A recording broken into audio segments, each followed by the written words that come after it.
Officer Saucy was not aware that a garden tool is not a weapon under New Hampshire law, so I've got a court order from a judge to give me my $5 machete back, and I want it back. If you love liberty, declare your independence by signing the Shire Society Declaration at shiresociety.com. We're here on the state's motion for a hearing to return property. The defense doesn't object to that, I assume. I don't. Just for background, I was going to file a motion for return of property. I had emailed Attorney Doska still looking for the state's assent, and then the state filed the motion, which is why I didn't respond to it. I am asking for Mr. Holt's position back. Ms. Doska, can you address the felon in possession charge and why that was no crossed? I can. And what his current status is? Yes, Your Honor. It is still currently no cross, and there is no intention of the state to bring that charge back. Right, but is he a felon? He is, Judge. He has a conviction from 2013 for a violation of the Controlled Drug Act, a felony. He received a 1.5 to 3, suspended for 6 years. So how is he entitled to have possession of the weapon? And so, Your Honor, I can say this case had a very long tail before my existence here. There were significant discussions internally and with the police department about whether or not this charge is sustainable. Because under the case law, the machete has to be used or intended to be used as a weapon. And so because of that language and some case research that was done, it was ultimately decided by our office that it wasn't sustainable for a conviction beyond a reasonable doubt. So is the state, from that position, reaching a somewhat different conclusion that he's entitled to possession of the machete, notwithstanding the fact that he's a convicted felon? Yeah, Your Honor, I don't believe it's criminal at this point, or at least, I don't believe it's sustainable to convict beyond a reasonable doubt. That's not the question I'm asking. Okay. We're not talking about the null process of the charge. He is a felon, and you're filing a motion for return of the machete to this individual. So my question is the state taking the position that his possession of that is legal?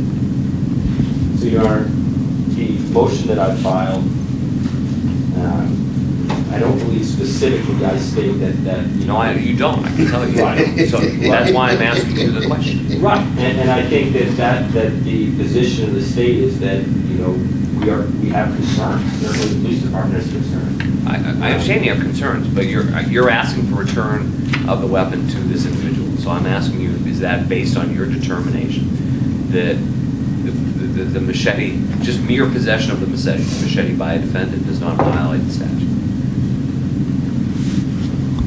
Now, if you have just 1 minute. Sure. This is going to take you a couple things. Yeah, I'll just point out Mr. Bolton's in the room too. You can confer with someone in your office. Yes, thank you.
Your Honor, I just want to be full transparent on this case. This is a case that I got on, after the majority of the decisions have been made.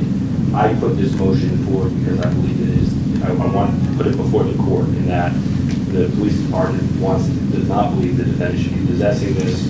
Our office is no cross to charge, but I'm sorry to interrupt, but the reason the police department believe he should not possess it is because it believes it's a weapon, and that he's prohibited under the statute. Yes, Your Honor. Now, the case. Go ahead, I'm sorry to interrupt. No, it's okay. The issue is that Caitlin Brown is on this case and was on this case from the jump, and I don't have her here, and I would like, even if it was for a brief recess, I wasn't really expecting that specific position to be addressed, and I think she has a lot of knowledge on that issue, and if I could just, I can sit here and go through what we have, but I want to make sure I get it right, and I don't want to just be up here and. That's fair. You don't have an objection to a recess for that? I mean, I would just ask that it be brief. I'm also scheduled in Manchester District Court this morning, so I am trying to juggle. What time? I was supposed to be there at 8:30. What, we're already? Right, I'm trying I to understand. minimize. How much time do you need, counsel? Just be fine, it's probably 10 to 15 minutes. Okay, why don't we take a 15-minute recess then? Thank you. Sure. State versus QBSDs. Defense counsel. It's me. Okay, we're back in the matter of State versus Paul. Mr. Dostal, you want to talk to people in your office? Yes, sir, thank you for that, I appreciate the credit. Sure. So, Your Honor, after discussing with the previous counsel in this case, the nuances, this is the state's position. The state's position is that based on how that machete was found, it was found in the trunk of the defendant's vehicle. It was with other tools, some of which appeared to be gardening tools, and the defendant's previous statement at a previous motion hearing that he used it for gardening and those types of purposes. Under 625.11, a machete is not specifically delineated as a dangerous weapon, and specifically the language has been used, intended to be used, or threatened to be used as a deadly weapon. And therefore, it's the state's position that Mr. Nobody is in lawful possession of it, and it can be returned to him. Now, I'd be remiss if I didn't further represent the police department's position. They're very concerned based on the length of the blade. I have the weapon. I would present it to the court for your examination. Well, I saw it on your table. And ultimately, there's a concern. It's a large blade. There are other weapons like a dagger, or, a switchblade knife that are listed there. But as the language states, and after research from our office, that's the position we're going to take. And just to be sure, despite the concerns, the position is that Mr. Paul can have possession of the machete going forward. That's the position of our office, as long as those surrounding circumstances continues, that it's strictly used. Well, I think I need to make a little bit of inquiry of your client before resolving this decision in terms of what he wants to use the machete for. I'm sorry, I didn't hear that. If I can have a moment.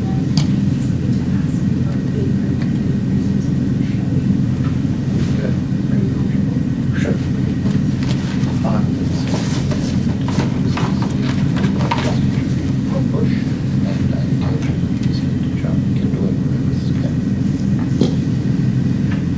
Okay, so Mr. Paul, I need to swear you in on this too. Could you raise your right hand? Do you solemnly swear to tell the truth, the whole truth, and nothing but the truth? I do. Okay, all right. How will you use this machete if the court returns it to you? I've used it in the past. I've used machetes to remove bushes. I did some landscaping for a state rep. The rep was Russian, so you could say I used one to kill a bush for the Russians. But and I also have used it when I was camping to chop kindling. And how are you intending to use it in the future? In the same way, it's an ordinary garden tool, and I would intend to use it as one would employ an ordinary garden tool. Okay. Are there any questions you want to ask with regard only to the machete?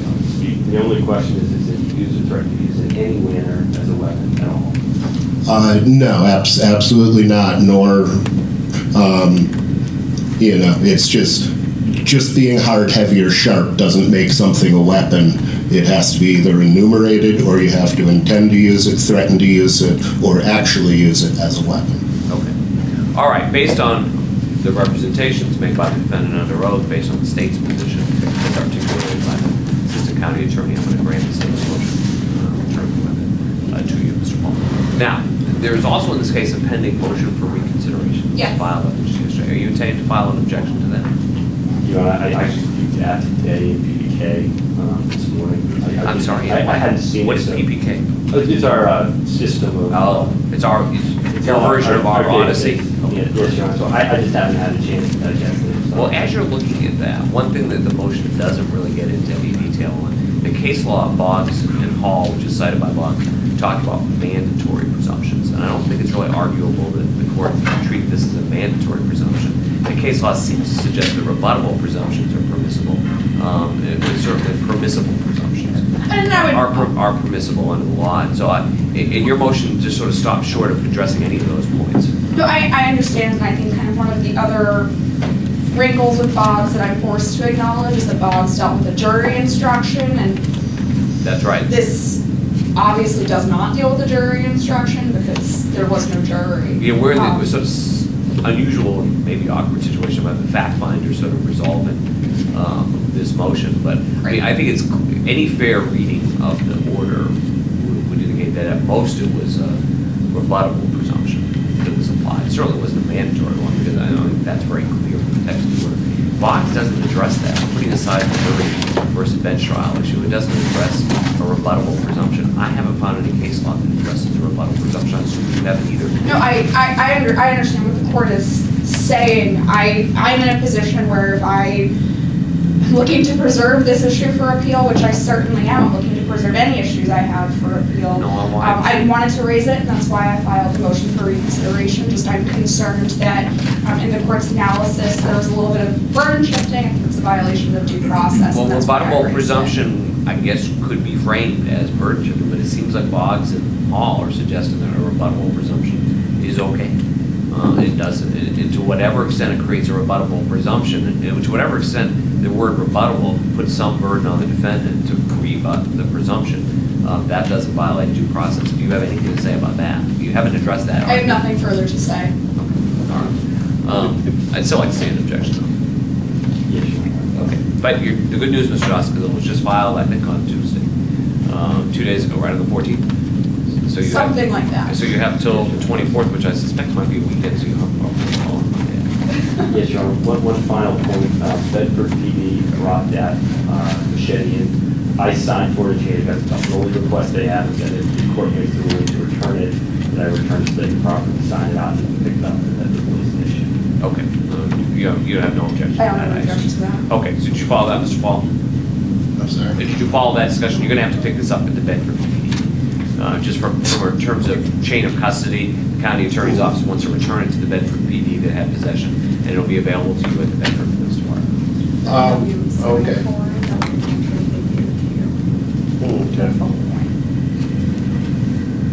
Okay. Okay, this matter is adjourned. Thank you. There you go.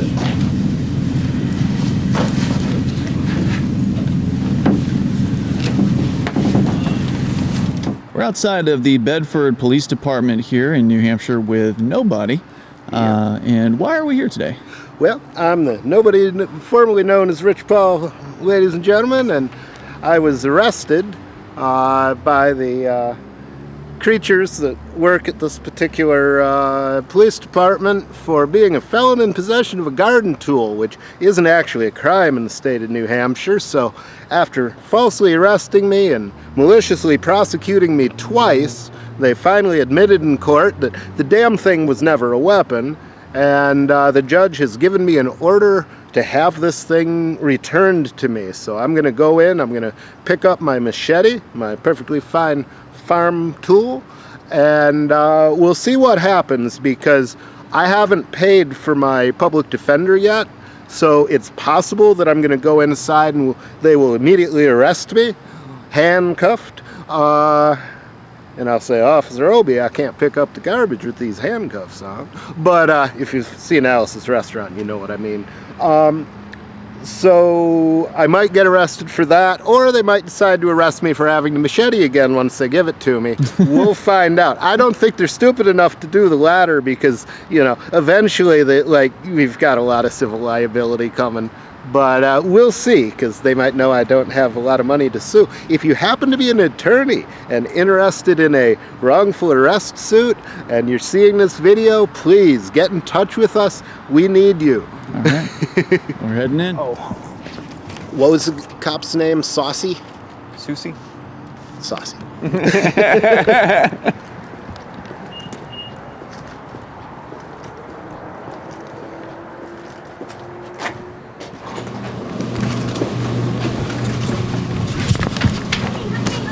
Hi.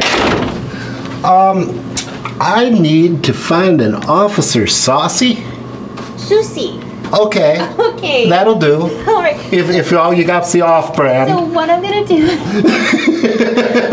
is send you over. There's a window when you first walk into the lobby, and there's a phone. And you Okay. pick up the phone and press 2, and then I'll get you to dispatch, and they can call an officer for you. Okay, groovy. Okay? If you need any help, you come back here and let me know. Thank you. Love the ink. Thank you very much. Thanks. Peace. It's unusually bubbly for that job.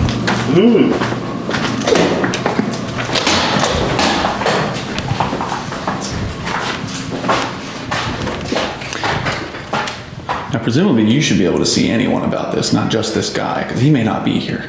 Yeah. Well, I want to try him first because I'd love to get it back from the same guy.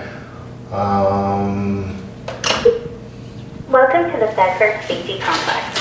For police department records, press 1. For police department dispatch, press 2. For all other business, press...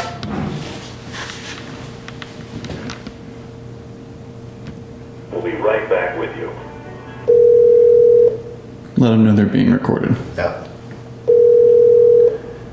Bedford Police, how can I help? Hi, this call's being recorded for your protection. I'm seeking a Officer Susie. Okay, he's not in today. Would you like a voicemail? No, if he's not in, could you connect me to your evidence room? Alright, you'll need to go in to see Charlene. If you go through the front door to the left, there's another window there. Yeah, been there, done that. Okay, thanks. You're welcome. Okay, then. Guess we get to see her again. Yeah. Our lucky day. Yeah, I mean, it's not often you get to walk into a police station to deal with somebody who's actually pretty, so. Hey, so he's not around. Oh. So the next step is somebody in the evidence room. What I've got, this is a court order. I had a machete taken from me. And apparently Officer Saucy was not aware that a garden tool is not a weapon under New Hampshire law, so I've got a court order from a judge to give me my $5 machete back, and I want it back. I understand. And this is your name right here? Well, it was my name. I've actually legally changed my name since then, but Is that what we're going to have in our system, though? that's what you'll have in your system. That's what's on the case. Okay, let me see if I can somebody help you. Okay. All right, gentlemen, if you want to have a seat in the lobby, Sergeant Monahan will be out shortly to help you. Okay. right. Can you refrain from arresting me? No. I hope Can't so. make promises. Okay, I hope so too. I hate it when that happens. I'll let you know. What kind of camera is that? What kind of camera? Yeah. This is a Canon. Is it one of the XAs 11 or 15? Oh God, what is it? It's several years old at this point. This is the HFG30. Okay, I looked at those too. I was looking to buy a new camera. I like it. It's been pretty good. What kind of mic do you use? This is the Canon Dead Cat Did you mic. can get on Amazon? Or Yeah. Okay. Yeah. Just because we're looking for a new camera. Okay, it's nice to see somebody so happy in this job because a lot of people in your position are not so kind. Well, sometimes people aren't so kind to us, so it kind of takes a toll. But it's my nature. I treat people the way I want to be treated. Thanks for that. You're welcome. I always say, who do you love the most in the world? Treat them the way you want them to be treated. So some people say, like, how would you treat your mom? But that's how I like to look at things. Wow. And you're Charlene? I'm Monique. I'm covering for Monique. Charlene. Oh, okay, very good. She's out there. If you could teach that trick to the patrolman, that would rock. Well, I apologize if you feel you didn't. Well, it's been an ordeal, but I won in the end, so Hopefully, that's something. make your day a little more pleasant. Yeah. Hopefully, I'll get a nice civil settlement, and it'll all be good. I don't know. All right.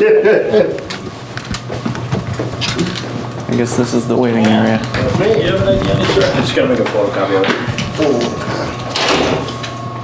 I have changed my name since since that. Do you have a previous one that would show your other name by chance? Just so I can say. I actually do have. Cool. Give me 2 minutes, I'll go get it for you. Thanks. Okay. So I kept it in a bag so nobody would freak out. I kept it in a bag so nobody would see it and freak out. So you got both your IDs. That's your copy. This is just a copy of your IDs, copy of the motion. Just need you to print there, sign there, and I'm just gonna remove the tag. There you go. Watch my back behind me with that thing.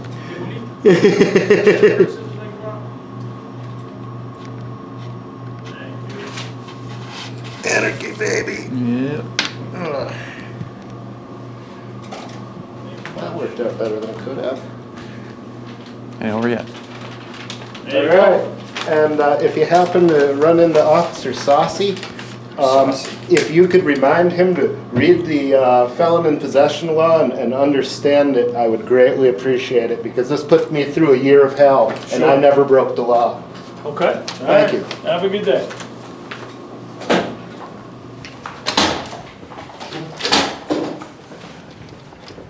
Well.